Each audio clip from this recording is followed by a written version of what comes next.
From political shifts and economic updates to viral social moments and trending pop culture, we've got you covered with all the information you need to stay ahead. Whether it's breaking news, the latest from social media, or a deep dive into what's really happening on the global stage, you'll find it right here, delivered fast, clear, and to the point.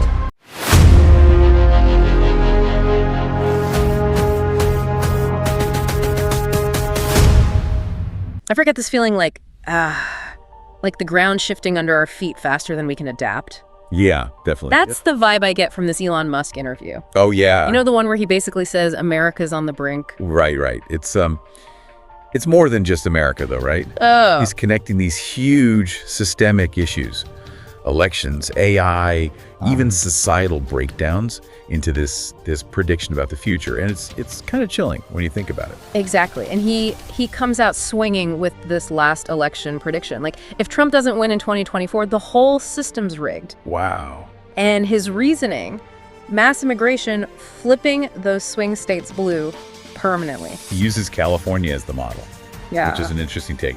Back in the day, it was solidly Republican. Yeah. Then comes the 1986 amnesty, and boom, Democratic supermajority. And he's saying the same thing is happening now, but in the swing states. Yeah.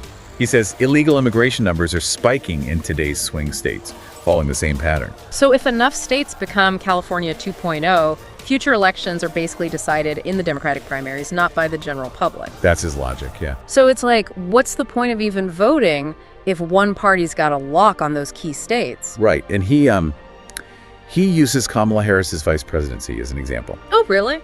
Yeah. His argument is that she wasn't many people's first choice, but the system shaped by these demographic shifts made her VP anyway. It makes you wonder if individual votes even make a dent if the playing field is tilted that much. It's a chilling thought, right. And this ties into his whole thing about voter ID laws, which he sees as another symptom of this bigger problem, right, of the system being rigged. He brings up California again and says they just made it illegal to require ID for any election, even local stuff. Really? You don't need an ID to vote in California? Nope, not anymore. Wow. And Musk finds that hypocritical. Of course. You need ID for everything else, but not for something as crucial as voting. Yeah. He sees it as part of a pattern, a way to enable fraud and manipulate the system. And he holds nothing back, describing San Francisco's decline. Open drug use, homelessness, bodies left in the streets. It's awful. It's really sad. And he connects it to policies like decriminalizing theft, saying these progressive ideas are backfiring. He calls it the woke mind virus, this rigid belief system replacing traditional religion, where anyone who questions it is the enemy. It's like he sees this as contributing to the breakdown, this inability to have rational conversations about problems and solutions. Totally. He uses the example of SSRIs. People freak out if you even question their overuse, despite the evidence. And that's classic Musk, right? He's all about questioning assumptions, demanding data. It's that engineer's brain of his. But the question is, if the virus has spread this far, is there even a way to course correct? That's the million-dollar question, and one he doesn't shy away from. In fact, it leads him to his perhaps even more controversial topic, the rise of AI and its potential to either save us or doom us all. We're back, and we're about to enter the Matrix. The Matrix. Well, that's what it feels like when Musk starts talking AI. Oh, right. It's clear he sees this incredible potential, but also this huge risk if we don't get it right. Yeah, and the clock is ticking, right? What Musk emphasizes is the exponential growth in computing power. We're not talking about slow and steady progress anymore. AI's capabilities are exploding. He keeps using the phrase maximally truth-seeking. Basically, AI needs to be hardwired for objective truth, or else it could make decisions that are totally out of whack with what's good for humanity. He gives the example of Google's Gemini AI generating images that fit a narrative even if they're historically inaccurate. Oh, wow. Imagine AI trained on biased data, then making life or death decisions based on that flawed information. That's what keeps Musk up at night. It's chilling, right? And then he goes even deeper, talking about how human decisions are often guided by love, by instincts that machines just don't have. Is it even possible to code for something as complex as human values? That's the billion-dollar question, isn't it? Can you create an ethical framework for a machine that might eventually surpass human understanding?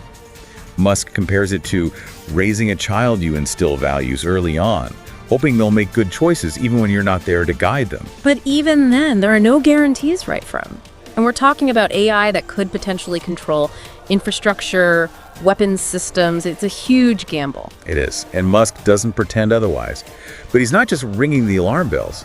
He bought Twitter, or X as it's known now, and claims he made it better with a fraction of the original staff. He did, yeah. Almost like he's testing out his theories about efficiency and challenging the status quo. Oh yeah, let's talk about that. He went from tech guru to public enemy #1 pretty quickly once he got his hands on X, especially with the whole Fauci files and Biden laptop stuff. And reinstating Trump's account. Musk framed it as free speech absolutism, but it drove a wedge through the whole social media landscape. The media accused him of everything under the sun, endangering democracy, platforming hate speech.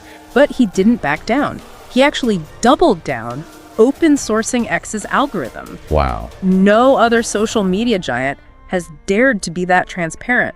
What's that about? Musk's argument is that sunlight is the best disinfectant.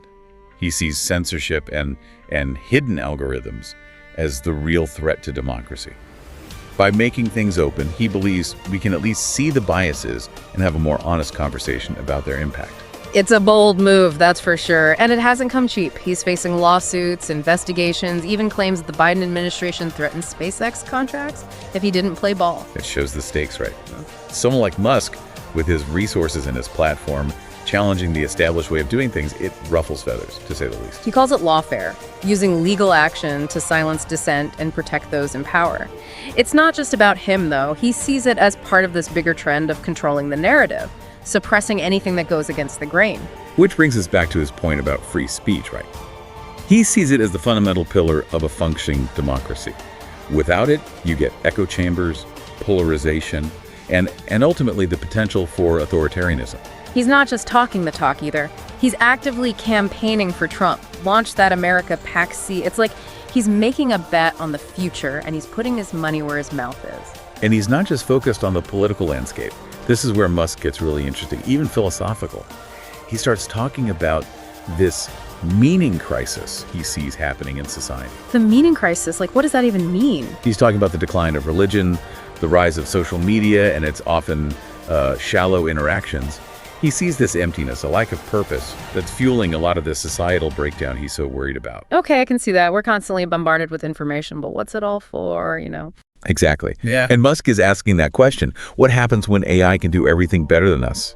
What gives our lives meaning then? Yeah. It's heavy stuff, but it's also what makes his interview so fascinating. We're not just talking about algorithms and elections here. We're talking about the very essence of what it means to be human in the 21st century. It's a lot to unpack, but before we spiral into an existential crisis, let's take a quick break.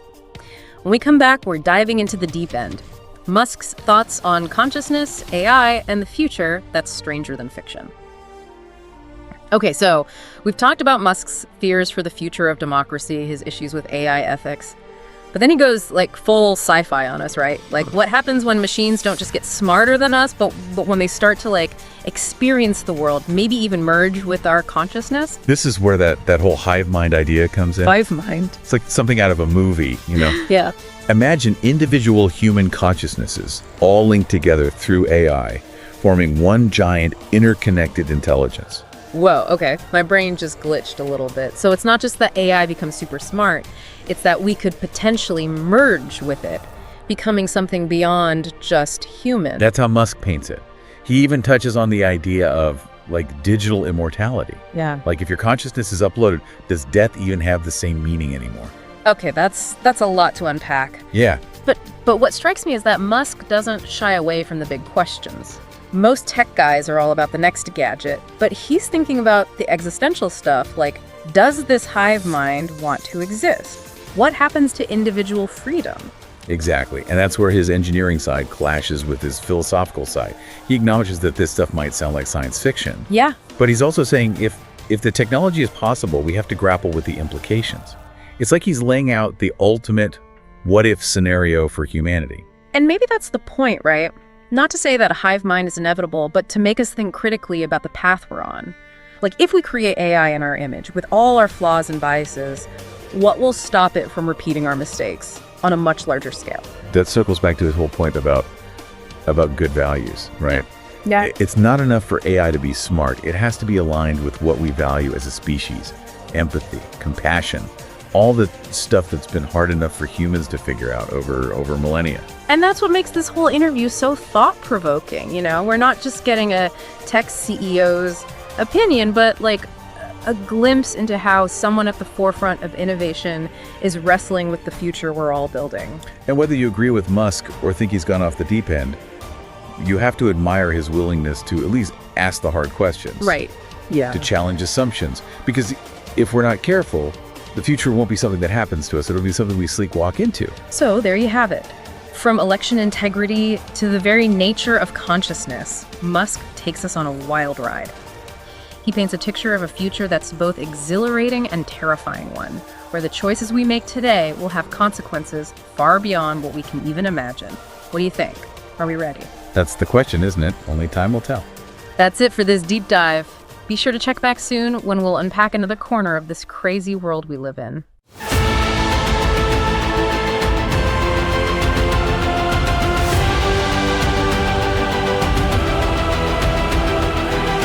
Thanks for watching, everyone. If you enjoyed this video, be sure to smash that like button. It helps the channel. And if you're new here or just haven't yet, hit that subscribe button so you don't miss any of our future content. Oh, and don't forget to ring the bell icon so you'll be the first to know when we drop something new. Trust me, you won't want to miss what's coming up.